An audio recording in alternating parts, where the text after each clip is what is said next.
হলেও হতে পারে। তো সব মিলে আমার কাছে মনে হয় তোরা তো আফগানিস্তানের কাছে ম্যাচ বিক্রি করে দিলি। আফগানিস্তানের বিপক্ষে ম্যাচ হেরে বাংলাদেশের সেমিফাইনালের স্বপ্ন ভঙ্গ হওয়ায় লাইভে এসে একই বললেন মাশরাফি বিন মুর্তজা। দর্শক, ইতিহাস করলো আফগানিস্তান। প্রথমবারের মতো বিশ্বকাপের সেমিফাইনালে উঠে গেল রশিদ খানের দল।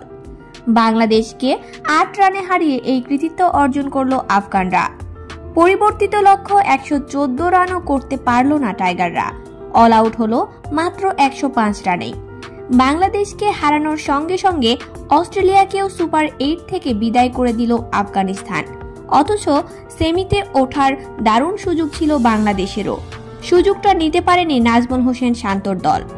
এদিকে বাংলাদেশের এমন হার দেখে লাইভে এসে মাশরাফি বলেন, আজকে অন্তত ভালো করে খেলা উচিত ছিল টাইগারদের, কিন্তু তারা যেটা খেলেছে হতাশা ছাড়া আর কিছুই না।